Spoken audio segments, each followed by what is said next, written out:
Guys, today we're going to do a video drawing tutorial on 1-point perspective, and you will need paper, a ruler, and a pencil. To get started, you're going to be taking your piece of paper. I have a couple sheets here. I just do that because it's kind of see-through. Anyway, take your main piece.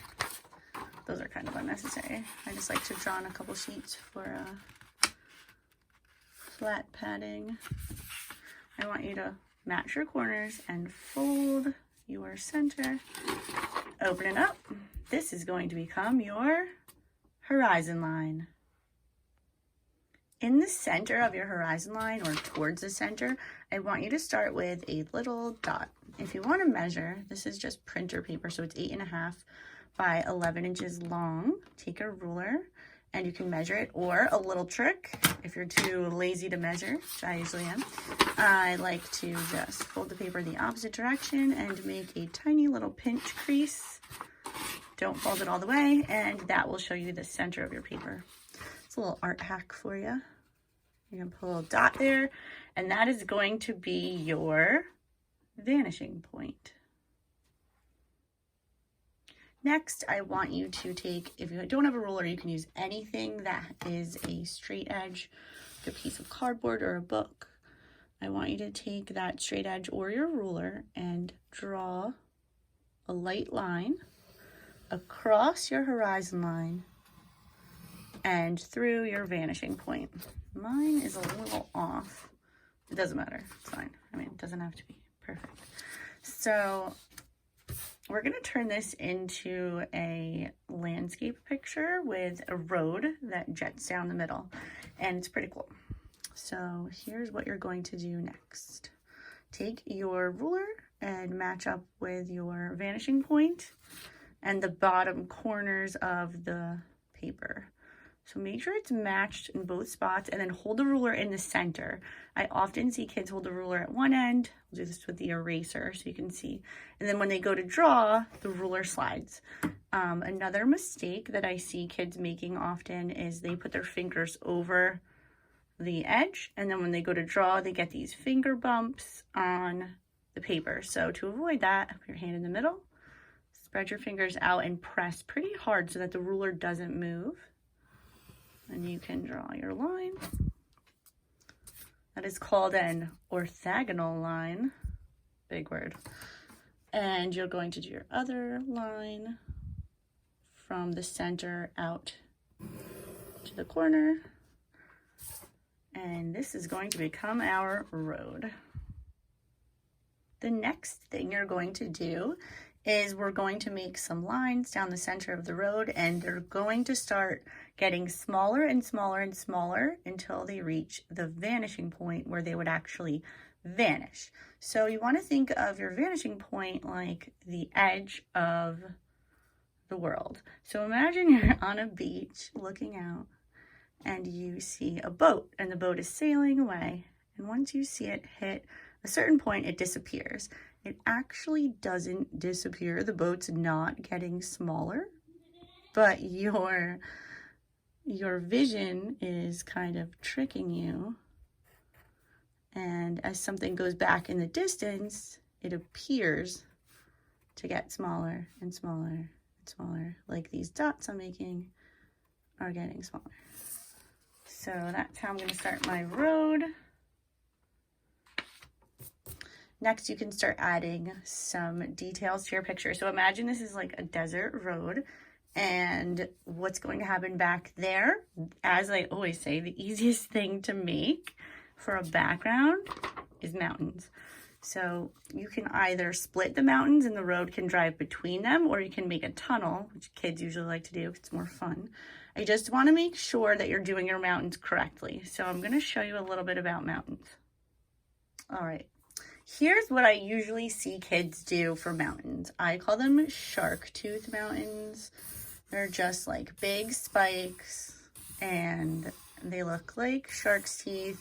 They're like all the same size, and they always go spiky snow caps at the top, I'm like, yeah, these are cool when you're in kindergarten, but now that you're older, you want to start drawing mountains that are a little more realistic.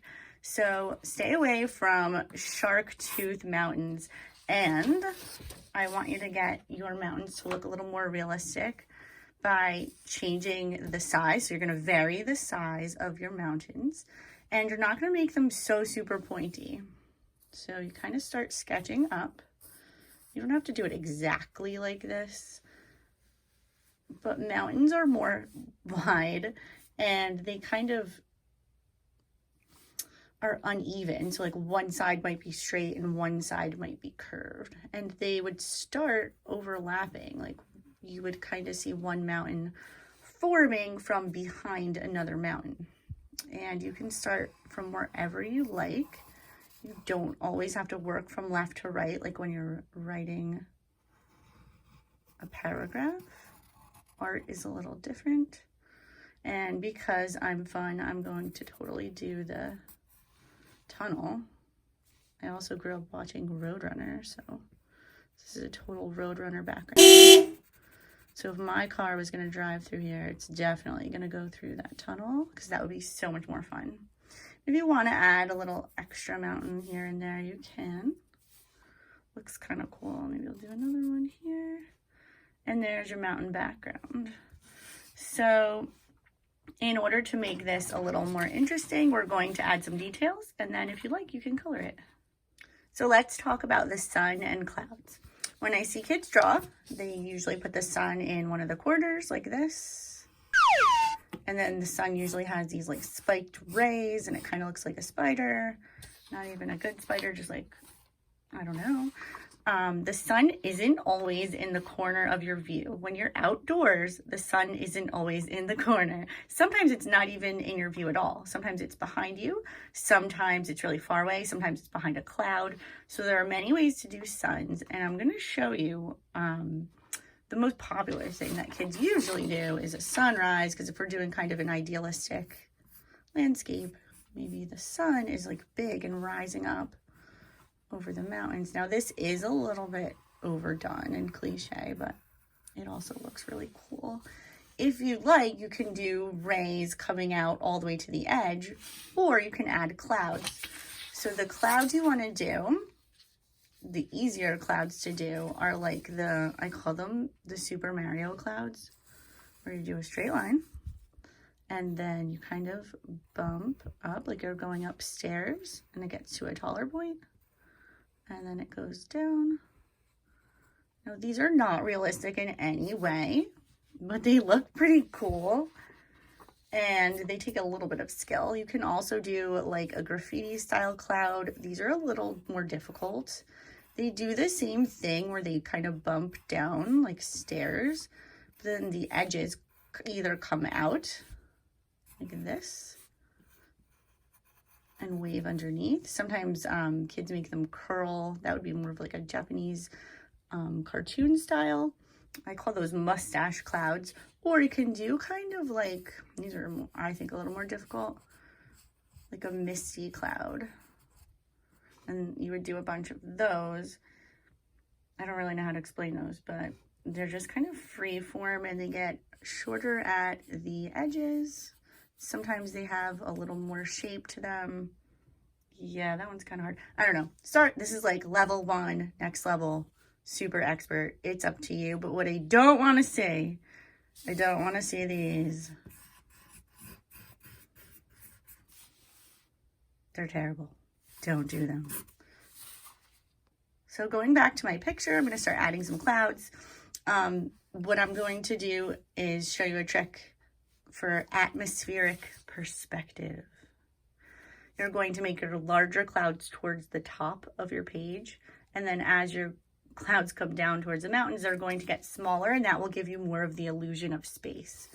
So I'm going to do the kind of mid-level like graffiti style clouds. So I have some bigger ones, kind of bumping down. And then as they get down here, they're gonna get medium sized. And you can always have some overlapping your sun. That looks really cool for the illusion of space.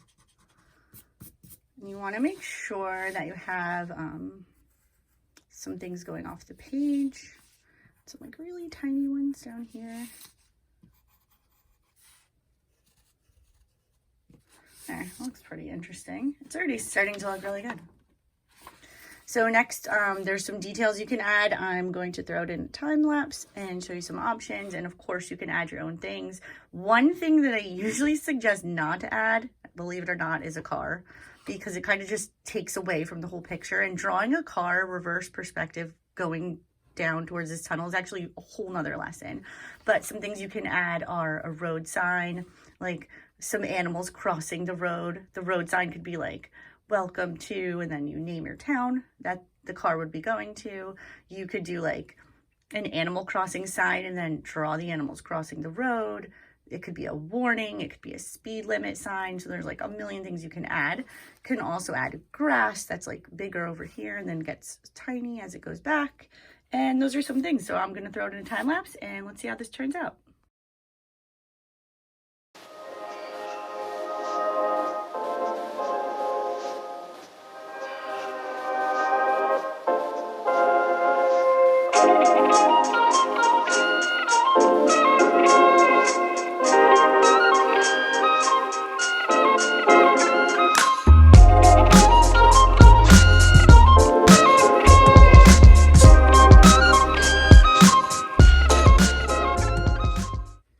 And there's our 1-point perspective desert road illustration. It's kind of silly. And one other thing you can do is you can fold it again and stand it up, and then it looks like really 3D. Pretty cool. I hope you enjoyed this lesson. I cannot wait to see what you guys come up with. So see you on Padlet.